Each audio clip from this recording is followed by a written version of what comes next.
All right, let's dive right in. Today, we're talking about the incredible work of Dr. Joseph Murphy. And his core message, well, it's simple, but man, it is life-changing. The idea is that your everyday thoughts, the images you run in your head, they don't just influence your life, they literally create it. So let me ask you this, right off the bat. Do you believe your thoughts actually create your reality? I know it's a huge claim, but for Murphy, this wasn't just some nice idea. It was the fundamental law of life itself. And to really drive home just how powerful and sometimes shockingly literal this law can be, he told this one story that, honestly, you'll never forget. Okay, so picture this. There's a father, and his daughter is just terribly sick. We're talking a crippling type of arthritis and this awful, painful skin condition. He tried absolutely everything, and nothing was working. You can just feel his desperation, right?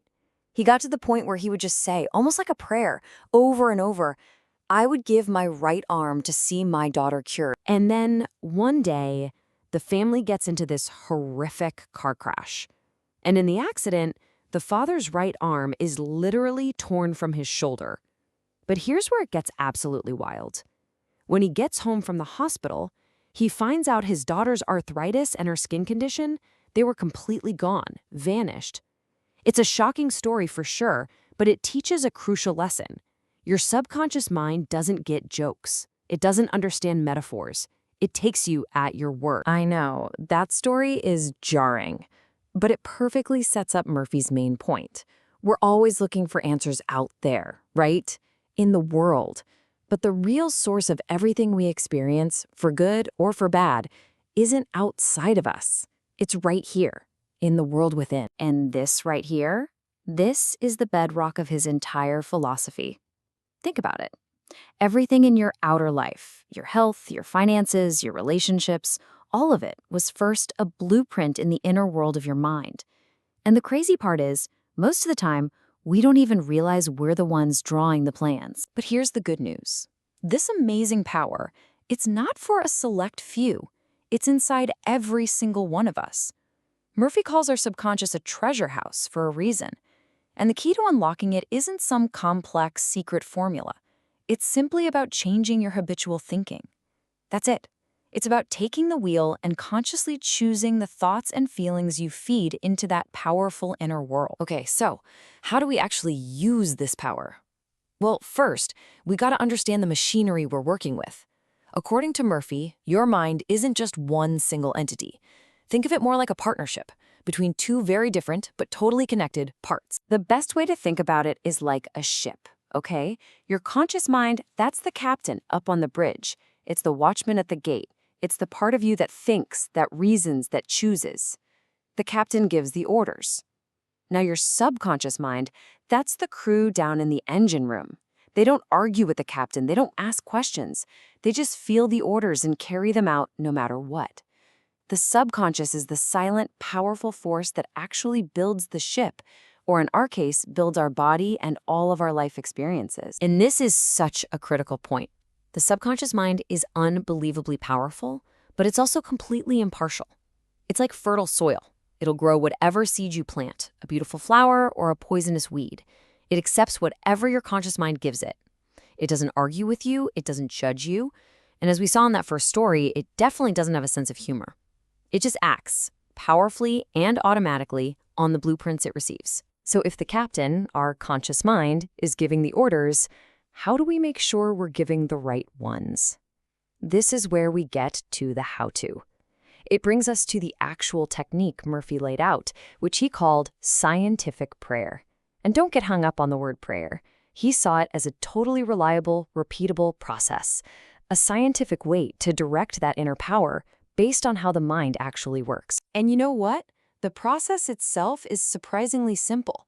Step 1, you have to know exactly what you want. No vagueness. Get a super clear picture in your head. Step 2, get relaxed. Really relaxed. You know that drowsy, sleepy state right before you drift off? That's the sweet spot. Step 3, this is key.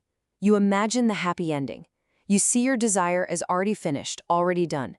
Step 4, this might be the most important part. You have to feel the reality of it. actually feel the thrill, the joy, the relief of having it now. And finally, step 5. You just let it go. You release it with complete faith, trusting your subconscious to handle all the details. Now, of course, there are some common mistakes people make. The biggest one? Trying to force it, using mental muscle and strain. This whole process runs on faith and feeling, not effort. Another biggie is affirming what you want for 1 minute and then spending the next hour worrying about it. That's like planting a seed and then digging it up to see if it's growing.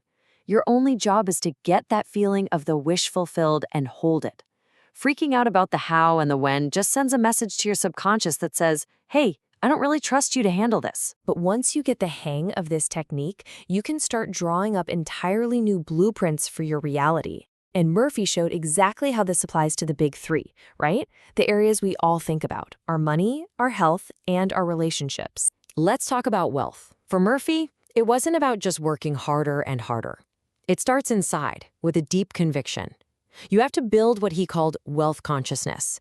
You have to feel wealthy before the money shows up. That feeling of abundance, that's the magnet.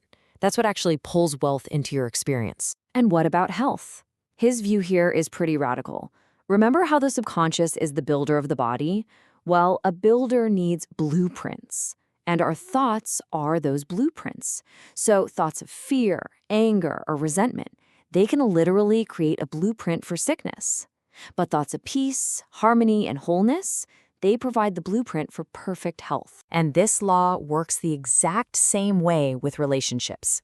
The thoughts and feelings you hold inside about another person, they're like a radio signal you're constantly broadcasting. And that signal is what creates the reactions you get back from them.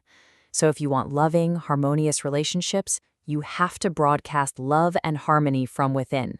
You have to wish for others what you wish for yourself, because on that deeper level of the mind, whatever you send out, you're really sending to yourself. So let's pull all this together. What's the big takeaway here? It's a massive shift in how you see yourself and the world. It's about going from feeling like a victim of your circumstances to realizing you are the architect of your reality. Remember that ship analogy? You are not just some passenger getting tossed around by the waves. No way. You are the captain. You choose the destination. You give the orders to the crew. The power to change your life isn't out there somewhere. It's not in your past. It's not in your bank account. It's not in what other people think. It is, and it has always been, right inside your own mind. And look, this wasn't just some passing thought for Dr. Murphy. This was his entire life's work. This wasn't a footnote. It was the whole story.